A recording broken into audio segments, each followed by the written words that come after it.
All right, we are live. Welcome everybody to Debate Crypto, our first presidential style debate. Boom, court is in session. We got Blake Harris Law, we got Crypto Keeper, and myself, Blockchain Crusader. I'm going to be hosting the questions, and we're going to have the debate between Crypto Keeper and Blake Harris. So, how's everybody feeling tonight, or today, I should say? Doing good. I'm doing good. How about you, Blake? I'm doing well. I'm doing good. Good to be here. Blake's got the beach behind him, so he can't be doing, too terribly bad. Well, a little guitar music can get you through a tough day as well. Hey, that's a true story. That's absolutely a true story. I need to be playing more for sure. All right. That's good to hear, guys. So let's jump into the first question. First question we got is crypto regulations, positive or negative for the space? Blake Harris, take this one first. Just positive or negative? What do you think? Sure. So it could cut both ways. There's good regulation and there's bad regulation. As we recently saw with the infrastructure bill, there's some potentially bad legislation coming through, which was going to treat miners and validators as a broker dealer, and that was going to really hurt the space a lot. On the other hand, if we can put forth regulation which stops the pump and dump schemes and gain investor confidence in it, the crypto regulation could be very good for the space. So it's very broad to say whether regulation is good or bad in crypto or in anything for that matter. If it's good regulation coming down the pipeline, it's going to be very good for the industry. If it's bad regulation, I'm not going to say it could kill the industry, but it could definitely set it back very significantly. Yeah, I definitely echo that. As it relates to, there is two sides to this, right? And we'll get into this a little bit further in a minute here. But the two sides to it are that, hey, this could go really well or this could go really bad, right? There's definitely options on both sides of that. The good side of this says, hey, regulations are in effect and they actually give us something they give us a landscape to actually work off of. Whereas the other side of it, the bad would be, hey, you know what? They just make this as difficult as possible on every single person when in the end of the day, like it's all about one thing. It's about, taxes and money anyway. So yeah, I think overall it'll be good if it's directed the right way. Yeah, I completely agree. Anything can be good or bad, right? There's plenty of good crypto projects out there, and there's plenty of bad crypto projects out there, and it's like that in every industry, not just crypto alone. So there's always a good and bad, and that's kind of the purpose of this show, right? To debate the good and the bad of everything in crypto. So Blake, so I'm going to ask you, what would be a positive regulation that could be coming out in the near future that you could see happening and the effect it could have on the space? Sure. So I think the most important thing when it comes to regulating any type of investment, I'll consider crypto an investment for the purpose of this conversation, is disclosure. We don't want people out there pumping coins and not disclosing that they've been paid to pump up a coin. I think that it's important that investors know two things. One is to do your own research and a general mentality of don't trust anyone. And I think that would be the best thing the SEC could do. Simply say, we're not going to try to pick the winners and the losers. We're not going to stamp that this is a good investment and that this is a bad investment, but simply say that we're going to allow the crypto world to exist, but you should approach it with a heavy level of skepticism. And I think that the investor just knowing that the government's not going to give the stamp of approval, but they're also not going to prevent people from doing it, and that people should do their own research. People should do their own research. People should read white papers themselves.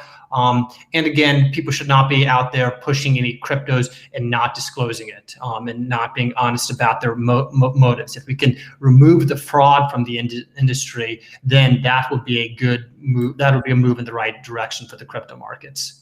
So I totally agree with part of that. I guess part of my question is why should the SEC be in charge of this? I view crypto as more of a commodity for as it relates right now. So my question becomes, why does the SEC have to be involved? Why do they have to dig in to get their say and basically try to push us around? I think that the fraud, yeah, no doubt, fraud is a problem. But fraud's a problem everywhere, right? And so I don't know. Under the guise of, hey, we're here to protect you, they are going to put together these regulations, these rules. I just don't buy into the fact that they're actually trying to protect anyone. Let's be real. You can go to the stock market right now and get your ass handed to you, right? Trading options, for example. People that know nothing about options trading. I used to be one of them, right? Jumping in and basically just all out gambling. I don't know. I just have a hard time with them needing to get their say in what we can and can't do, because the facts are exactly like you said, Blake. Do your own research. How is that ever any different from anywhere else? I guess is more what I mean. Everyone has to understand, hey, you're putting your money in here, you better do your daggone research. So I just hate the fact that they always have to get their dirty little paws in on the conversation. And I agree with you. I think it would be best if the SEC stepped back and basically said, we're not going to get ourselves involved in this. We're not giving our blessings. We're not going to be putting it down. But I think it's inevitable that they are going to be involved in regulating crypto. There's just too much money for them not to deem it a security and thus get involved. And I think that if they can do it with a smart approach, it could be good it could be okay for the investors, and it could be good for the SEC's motives, which is more power the way that most government organizations work. So let me say this. So here's why I think that this could be a really good thing. I think that, okay, I own a construction company. And if I had no Ohio revised code to go off of, no building code to actually work off of, yet I was still going to be held responsible, held liable for any work that we had done, but didn't have a groundwork to look at, didn't have a set of standards to go off of, that's freaking scary. And guess what it would do? It would make me second guess every single time we stepped on a job site. So from a positive side of things, I think if we can have that groundwork laid out and sitting there in front of us and say, okay, this is X, this is Y, and there's no just big gray area in between. I think that it would be positive for the big hitters to more come in, like, you know, somebody like, let's just say Apple. It's just I'm on an Apple computer, so I'm thinking about that. For them to step in and say, okay, we know what the rules are, we know where this stands, now we're ready to jump in. And I think a lot of people are a little bit too unsure to do that. So that's kind of where I'm standing on that. Getting the big hitters into the market and getting the baby boomers comfortable with it as well.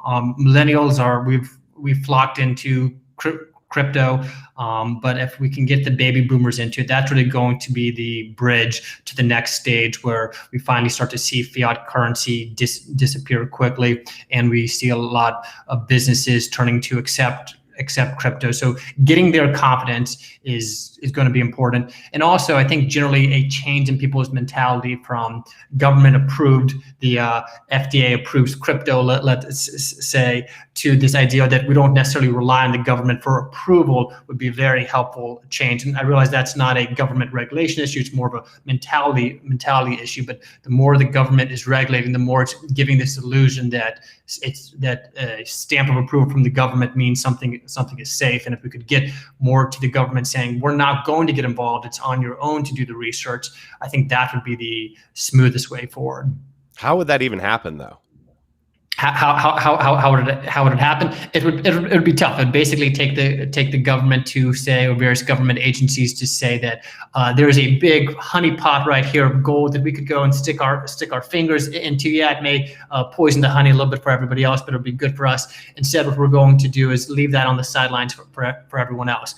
I'm not realistic that that's going to happen. I mean, it would basically take. I mean, how does government change? It takes the people pushing back, and And maybe like we saw with the Wall Street bets bringing down some hedge funds through GameStop and AMC earlier this year, that through some online forums, through I think, what is it, Telegram, through various different social media platforms where there's more free speech allowed than there is allowed right now on other social media platforms, that could be where the change comes. So to answer your question, how does the government change? The government changes by the people changing. How do the people change it? We have to have a forum for free speech, and I believe that the blockchain technology can actually get us there. So there may be hope of us getting there, but it's also a race between technology improving and the government stepping forward to regulating, or the government regulating properly or improperly. So it's going to it's a race between the government screwing things up and the people taking power back themselves. Yeah, it's good stuff. Miguel, you're muted. Hello. You were muted. Okay, yeah, I was fixing some stuff in the background, so I kind of was not speaking for a little bit, but I'm glad the conversation is still going. So yeah, where do we leave off on the last question? I mean, we were basically talking about positive, negative of the regs, and got into a little bit of why. So I actually heard Blake say earlier something about a security, which I think might jump right into Miguel. Don't you have a question as it relates to securities? Yeah. So my question for you, Blake, is when it comes to securities in this NFT space that's going on right now, right? This big NFT bubble. I had the idea, and I'm sure lots of people have had the idea of fractionalizing their really expensive NFTs and selling those shares to other people. Like a perfect example would be Zed Run. I don't know if you heard about that game where basically it's NFT horse racing, and there's some horses that go for $20,000 and even way higher than that. So there is a syndicate that I saw that I think is formed in Europe, and this website / company, they're buying up a bunch of horses and they're getting people to pay them for shares of the horse, so they then pay them back in dividends depending on how the horse performs or through breeding or whatever. So what are your thoughts on NFT fractalization? Are they securities? Is this just kind of like a gray area right now, or what are your thoughts? Well, I mean, I think it's pretty easy to agree. At least this is a gray area at this point in time, and it depends on how you define a security. And I guess now at this point, I have to mention the Howie Test, which I don't particularly love using for defining whether or not something is a security. Pre-internet age, it made sense to define a security based on the Howie Test. Would I say that the fractionalization of NFTs pass the Howie Test or meet the criteria for a security under the Howie Test? Arguably so. I think the fourth prong of the Howie Test is the hardest one to meet by the efforts of the other. Once an NFT is created, my understanding is it's pretty much there and it exists. There's no labor work being put into it going forward. So I would. I mean, if I was hired, I could argue either way. But I would say that that's the beauty of being a lawyer, right there. He just called it right there. If the check clears, but I would say that I think that in my opinion, I don't think NFTs should be considered securities. I think they ought to be treated more like a commodity or even kind of like a currency. But I'd be interested to hear your thoughts, Nick. Yeah, so I think NFTs are a tricky one.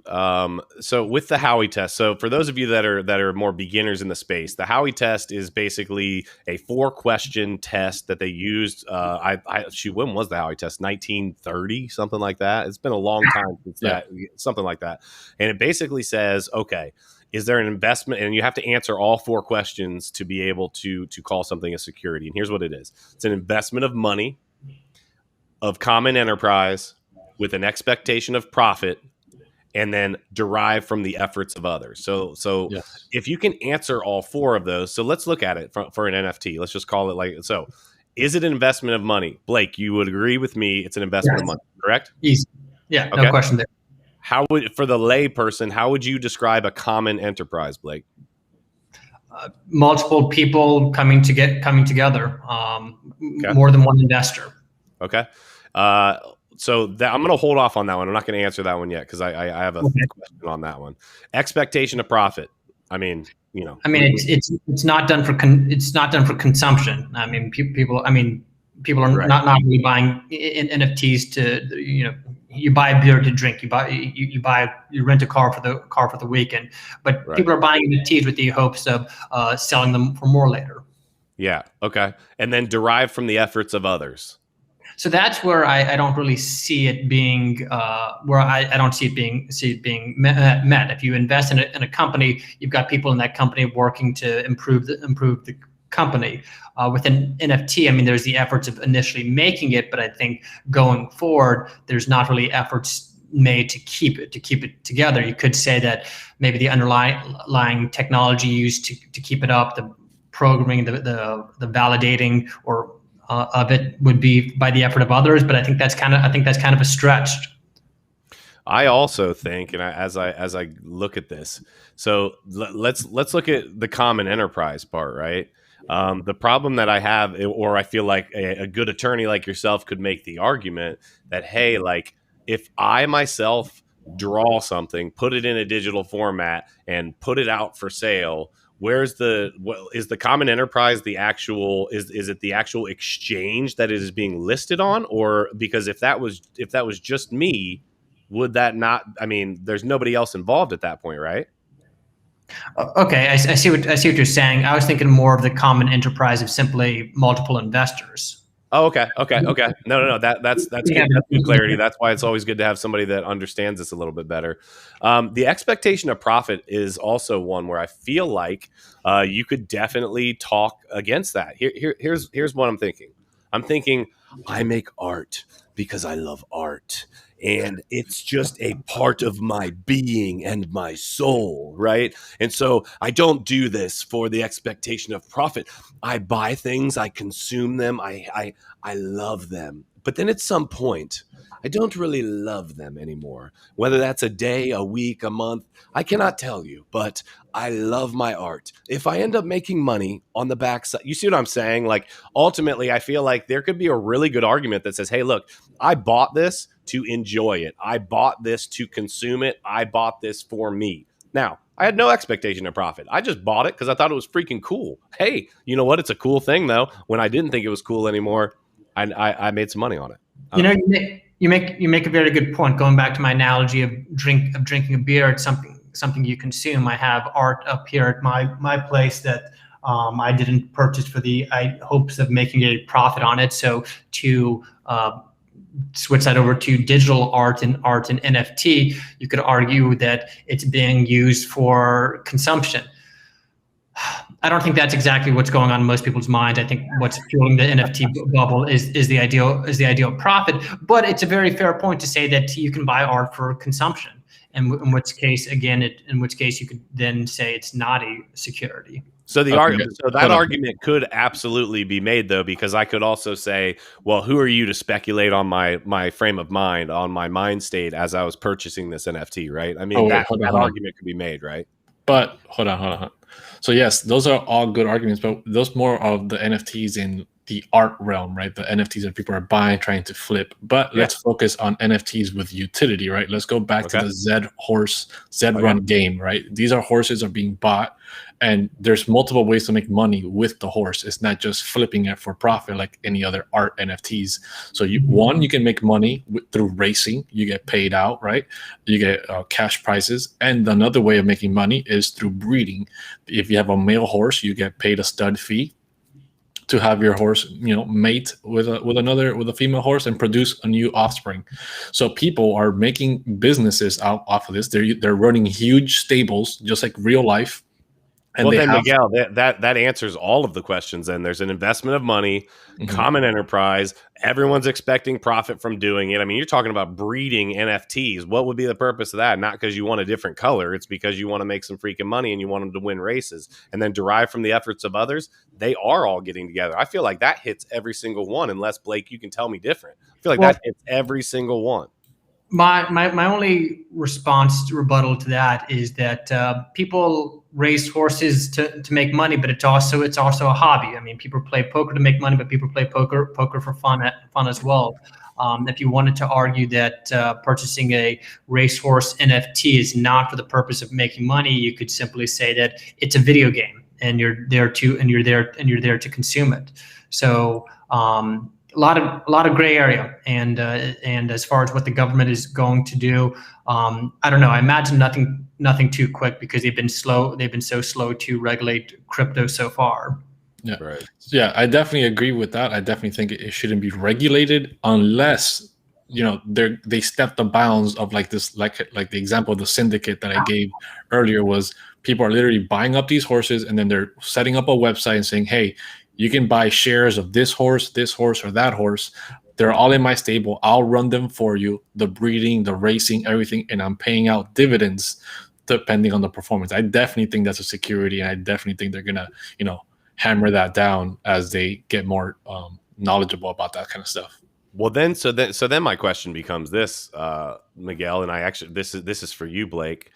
Why are we still using the Howie test? Like, seriously, why are we still using it? Why do we not have a newly laid foundation for, hey, we live in a digital world, and this is not exactly the way to, I mean, do you have a what you would believe to be a better solution, or at least you could explain to me why we're still using it?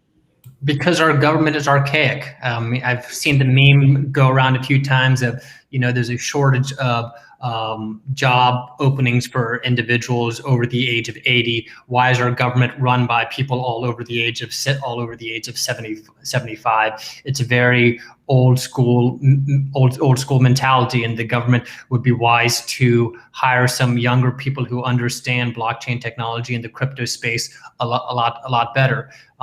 So I'm certainly not one to defend the Howie test, or to defend securities being regulated by the SEC in general. So I agree, it's antiquated and it should not be used. So go ahead, Miguel. Sorry. So my question would be, if the Howie test could be replaced, what would it be replaced by? I would like to see more of a laissez-faire type of approach to regulating securities, where simply the government, if government says you can't be lying, it can't be an all-out fraud. Maybe a minimum of a white paper should be produced, so investors have something to make their decisions on.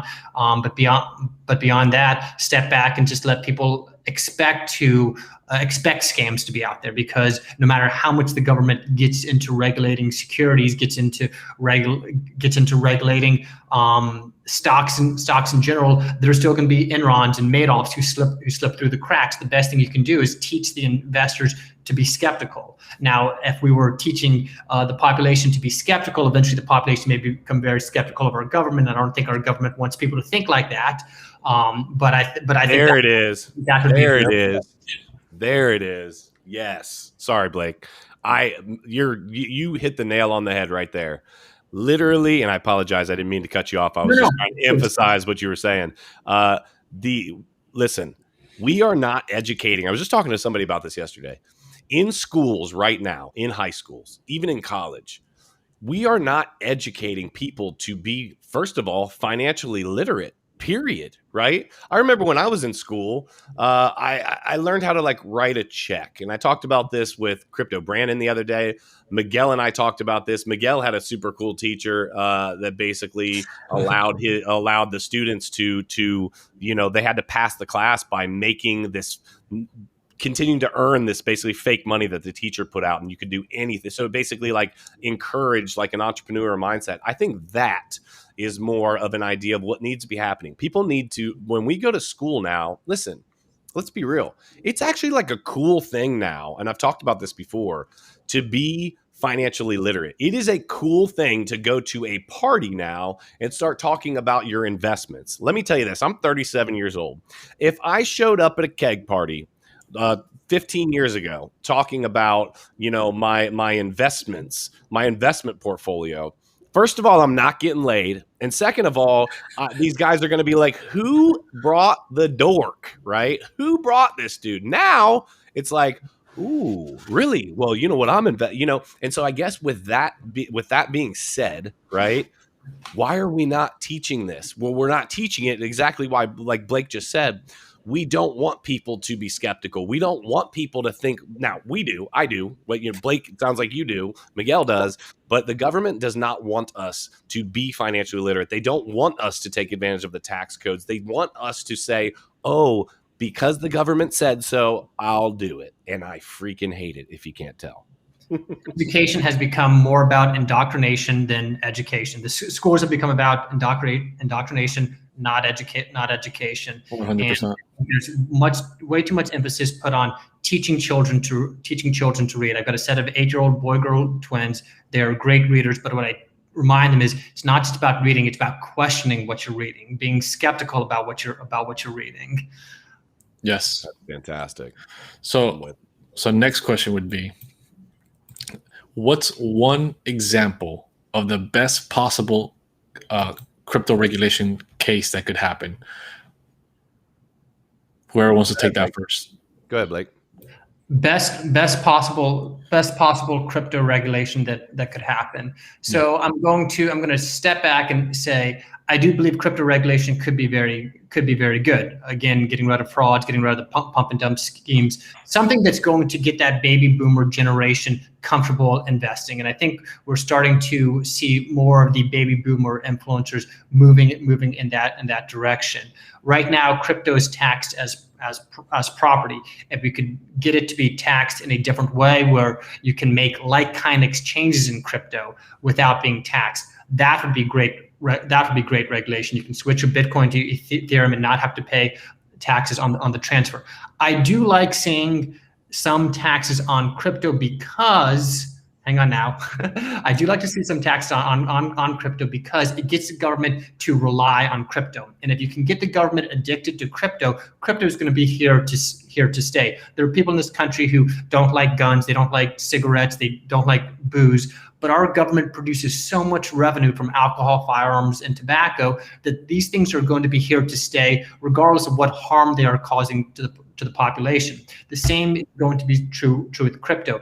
As long as the government is making money from it, as long as they don't kill it, it's going to be it's going to be here, and it's going to be here to stay. Just as apple pie and cigarettes are part of our economy, so will crypto.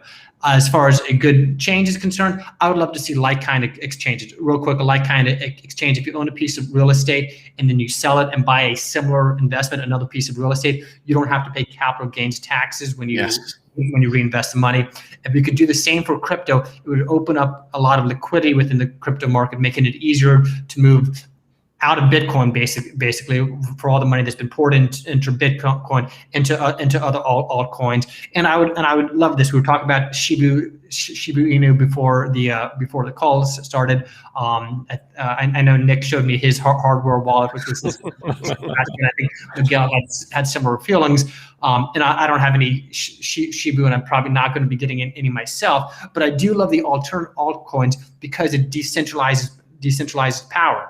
And if we can eliminate taxes on like-kind exchanges in crypto, and a crypto-to-crypto investment, in my opinion, is clearly a like-kind exchange. If one type of real estate in New York for another type of real estate in California can be considered a like-kind exchange, I think it would be great if we considered if that type of legislation was passed, giving like-kind exchanges to crypto.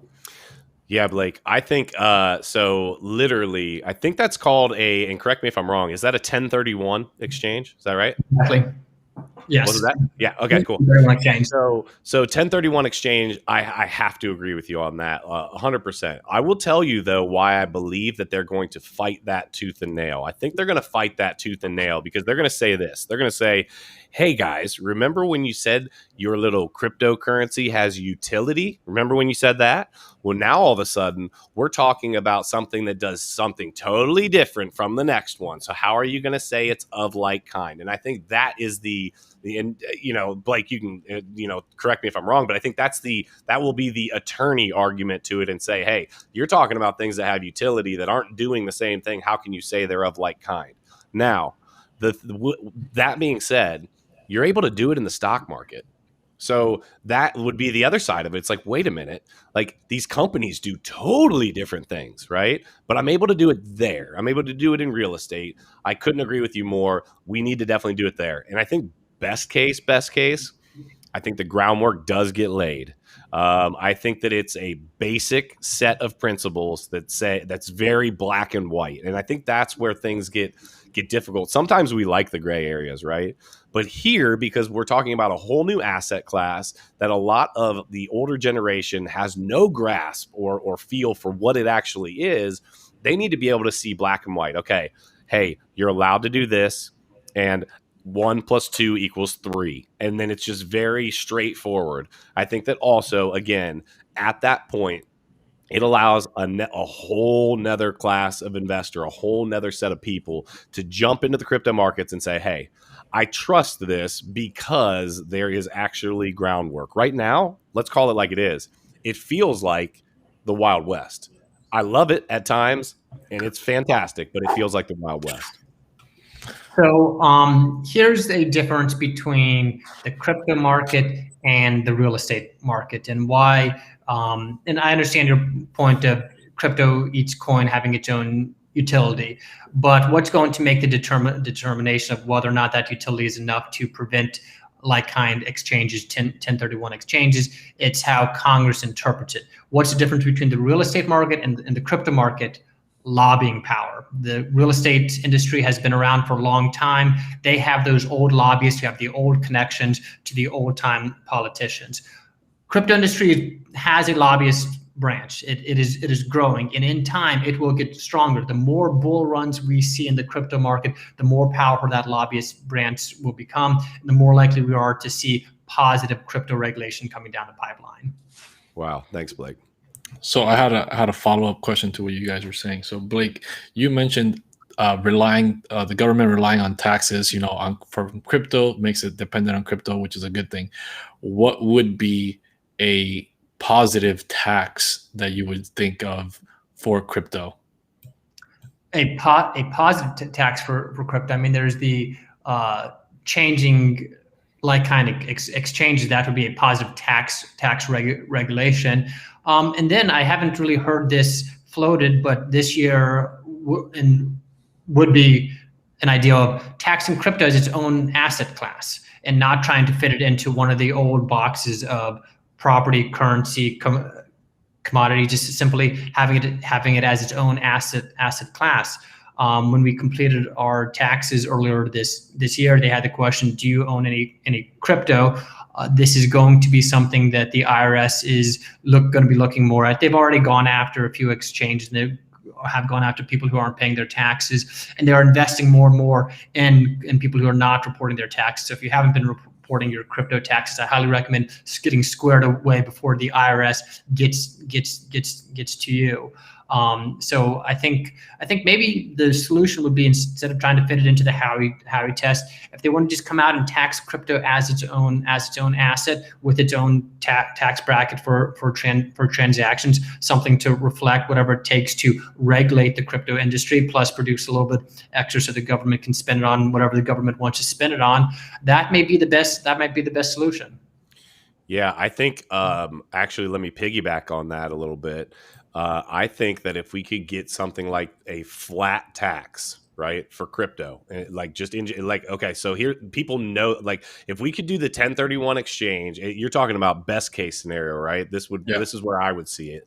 Best case scenario, I see the 1031 exchange. You can do that, and then just have a flat tax on it. Then guess what? Every single year, people know, hey, I made $100,000. I owe 10 grand or whatever, and have a flat number. You don't have to have all these nuances. It doesn't need to get wildly crazy. But you know what? I think part of the problem with that is that confusion. A lot of times people bow down to it and just basically say, they throw their hands up and they say, just tell me what, just tell me what I need to do, and I'll do it. And I think the government likes that as well. So I think sometimes confusion is part of the game.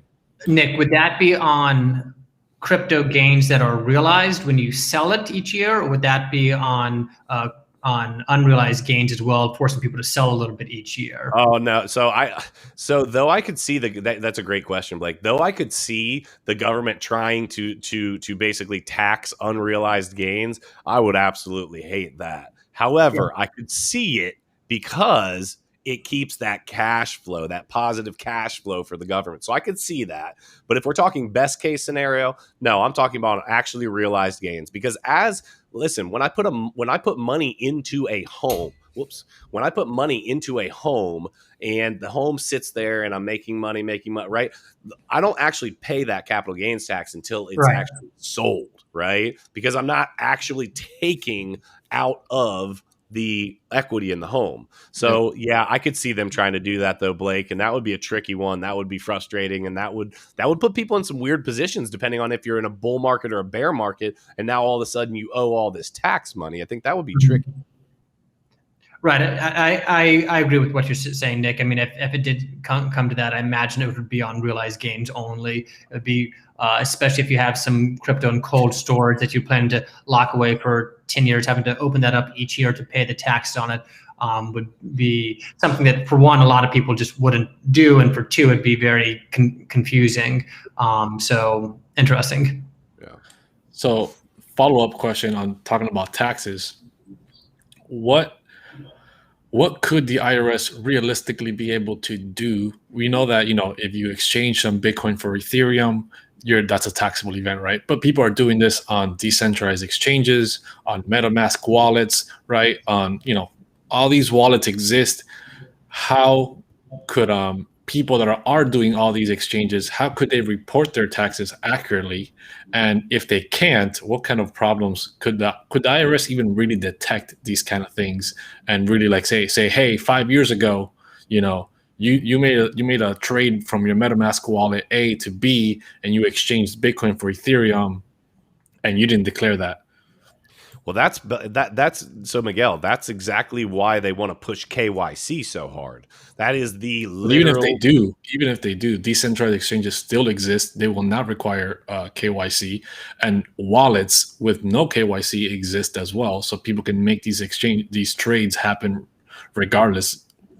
Though I believe that that's great right now that you're able, not for the purpose of evading taxes, just that we're able to do things without the middleman dipping their hands in it. Let's be real, Miguel. I could very, very much see these dexes having the hammer put down on them and say, hey, look, the only way you are going to continue to operate is if you do KYC. If not, you are operating outside of the guidelines. You are operating outside of the law as it states, and you will be penalized. You will be fined. You will be shut down, whatever the case may be. I know it's not like that right now, and I know that it would be hard looking backwards, but moving forward, if they put that in place, hey, listen, that's why they push KYC. They want to be able to have a tracking mechanism to be able to tax you.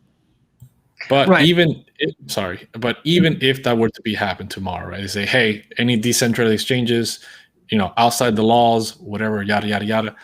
It's the same thing as saying, hey, we're banning Bitcoin. Yeah, you can ban Bitcoin legally, but people are still going to transact. They can't stop those transactions from happening. They can't stop people from using it. So the same way with decentralized exchanges and all these different wallets, right? MetaMask and every other wallet out there is not going to start enforcing KYC to get onto your wallet. And there's no way of stopping stuff like that from happening. So how could with VPNs and all that stuff, people can always access that. Realistically, what could the IRS really do about it, whether it's now, whether it's backwards, or whether it's in the future? Blake, if you want to take that, I don't know. So I mean, that's some of the beauty of crypto is that there are ways to act in a way that is concealed. And the IRS or just the government in general is probably not going to be laying down too much regulations on the individual. It's much easier to go after the exchange, go after the big hitters who are the center, or who are the center points. Can somebody buy crypto off an exchange without the IRS knowing? Yes. Are they going to be able to get away with it potentially, but then you run into the risk that if you ever use that wallet improperly one time, they're going to be able to track back all the transactions to you.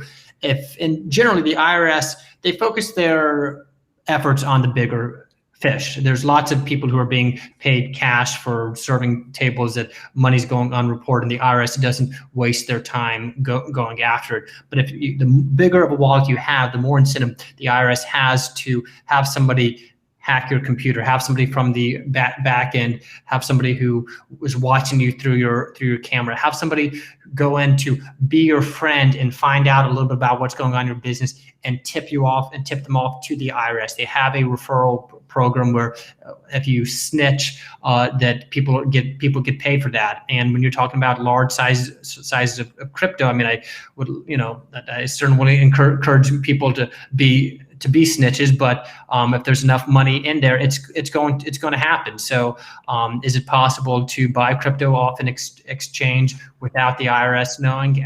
Absolutely. But then what do you get with that? You get fear. And to me, that's not a price that I'm willing to pay, or certainly anything that I'm going to guide my clients to. But will it continue to exist in an underground network? Of course. Yeah, Miguel, I guess the only way I know to equate it is just because of I'm very open about this, just kind of had a crazy lifestyle as a younger man, right? And I would say this, there's always going to be a war on drugs, right? That's always going to be there. People are always going to do and operate outside of the law, okay? Mm-hmm. And at the end of the day, there's just going to be people that are going to live that way, right? But I will tell you from personal experience, living that way has you doing this a lot and looking over your shoulder, right, all the time and wondering, when are they going to figure out about this wallet that I had? When are they? Oh my, listen, the stress, I promise, it's not worth it. Is money laundering and drug trafficking going to continue?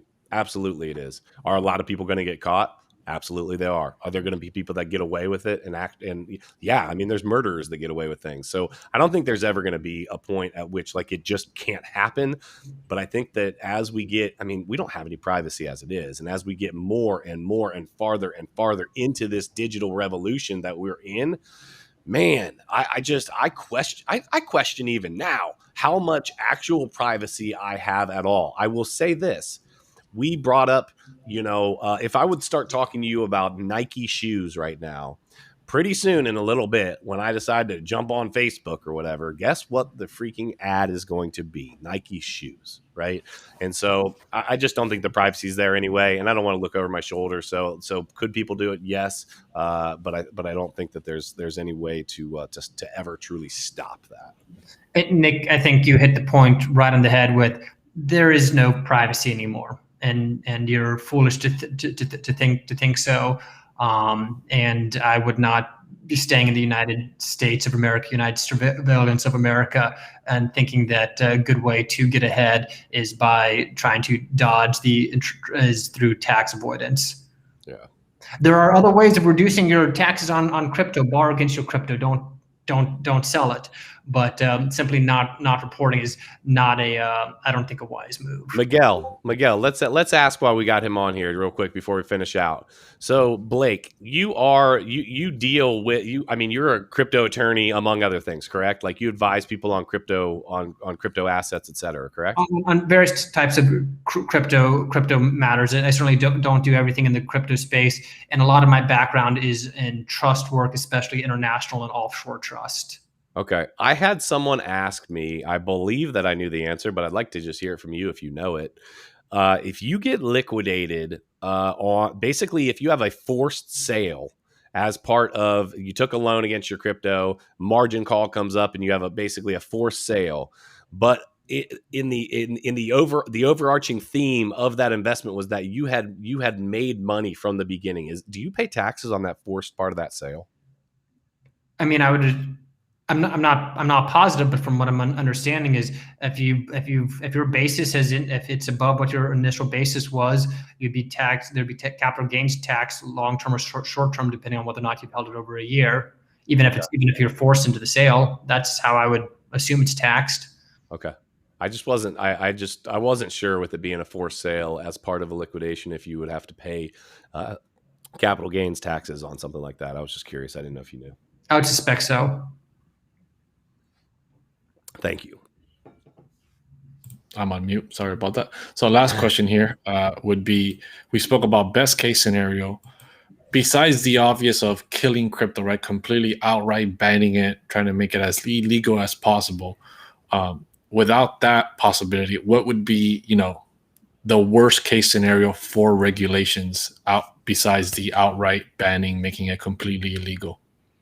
So I'll jump in. I would say the inability to privately store your keys. If you had to have your keys on an exchange or on a KYC exchange, that would definitely take away from a lot of the privacy that you get with crypto. The ability to not have the government come in and freeze your account like they can do with a traditional bank account.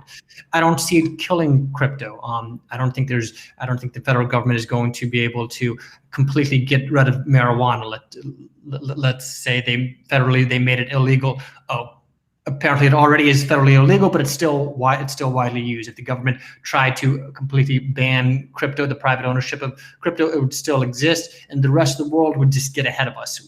I think that the worst regulation would be banning the private storage of your own keys, and then the effect of that wouldn't be that crypto would be eliminated. It's just that America would fall behind in this technological revolution, and the rest of the world would get stronger, would get more money, would get a better military because of it.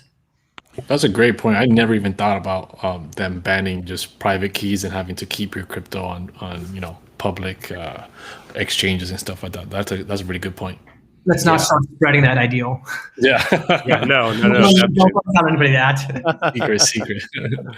No, for sure. And I think on top of that, if I was to add to that, I would say that even if they don't ban the being able to hold your own keys, right, to store your own keys, I would argue that going to an absolute central bank, to the central bank digital currencies, a U.S. digital dollar, I believe that is coming. But I believe that them forcing you into, like for example, what Cuba is doing right now. Cuba is basically saying, hey, listen, you have to go digital. Here's how you're going to do it. You will not have a wallet. And then essentially what I'm getting at is, what happens when the U.S. says, hey, look, you as part of getting your driver's license, you as part of getting your social security card, you as part of have to provide us with your wallet addresses so that it is just absolutely 100%.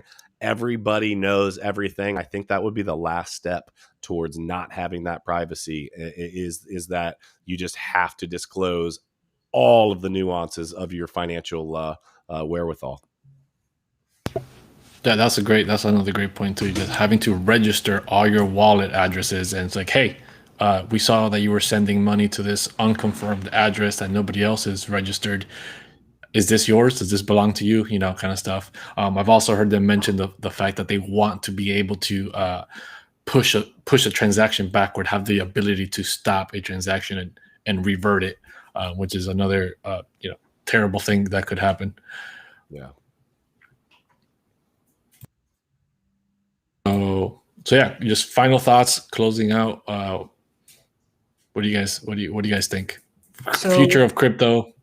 So the crypto revolution could cut it either way. It could be a empowerment of the people. It could be taking away from the central banks, from the governments, from the old money that has ruled the universe, ruled the world, ruled the country our entire life. It could be very much a shift from the government having all the power to a lot more power in the people, a lot fairer system, a lot more transparent of a system, allowing us to hold currency that can't be inflated against our wishes. Or we could see it going just the opposite direction, and the government, number one, steps in and hurts it badly, or moves us just to a currency where everything is tracked, and the government decides what you can and can't buy. You're not going to be able to go buy organic vegetables anymore from the farmer's market. You can only buy food from Walmart. It is a race right now going on between people working in the space, the developers, the crypto community in general, and the government that is trying to hold everything in place. And stay tuned to Debate Crypto to see what's going to happen. No doubt. Hey, Blake, yeah. I just wanted to take a second just to thank you for coming on. We love having somebody come on that has this kind of expertise. I just truly appreciate you coming on and chatting with us. I see a bright future for crypto. But in closing, I just think that that people that truly understand the space, i.e., a Blake Harris law, are people that are able to step in and make sense of it and put together the groundwork, not people that don't know their head from a hole in the ground, right? As it relates to crypto. I think we need that education, and it's all about that education that will ultimately give us freedom. Yeah, thank you, Nick. Thank you, Miguel. It's been fun. Yeah. Just my last closing thought would be, what if Satoshi Nakamoto was the CIA, and that's the whole purpose of everything, was to get rid of all privacy through the guise of a crypto revolution. That's not true. Well, you're not the first one to say it, and that's why I've said in my TikTok videos mentioned earlier on the channel. Get into the altcoins. I say this is not financial advice, but it's freedom advice. The more the smaller the coin, the shittier the coin, the more freedom it's going to bring the people. If you operate a business, take Bitcoin, take Ethereum because it's a good business decision. Still take fiat, but take as many alternative currencies as possible. If you've got a group of friends who you hang with, start your own currency and move the power away from Bitcoin. And even if it's not the government, one person holding that much power is not a good thing. Blake, you know what? You want to know how I know that we are still incredibly early as it relates to crypto? Like I told you earlier, I own a construction business, and for I don't even know, a year and a half now, people, when they ask me how I accept payments, right? I literally very casually tell them, as part of what I'm telling them, Bitcoin, Ethereum, and I toss that in there. And I cannot tell you, out of all of the thousands of customers that we have, I can tell you on one hand, probably two fingers, how many people looked at me as if that was a serious, that I was being serious. Everyone else looked at me like or either, what the heck is that? Or B, wait a minute, should I be doing business with this guy? Is this guy a criminal? You know what I mean? And it's it's just sad. It's just sad. I do think that we're early. The altcoins that you're talking about, I think are absolutely, they're a beautiful thing, and they're very risky at the same time. But as long as everyone's getting educated and knows what they're investing in, I'm with you. I'm with you, brother, for sure. And Nick, that's a very good reminder as well. The farther you get into the space, the more your friends become used to talking. The more crypto-friendly friends you have, even your family, they get used to a little bit of the lingo, and you tend to forget that most people walking down the street may never have even heard of Ethereum. Most maybe have heard of Bitcoin by now, but altcoins are brand new to most of the population. So yes, we're still in the early stages. Yeah, I'm with you. Blake, I wanted to tell you the one prerequisite of coming on the show was I'm going to need a follow on TikTok and a subscription here on Debate Crypto. So I just wanted to throw that out there. I took a screenshot, and I'm going to be doing that before the end of the day. We appreciate it, man.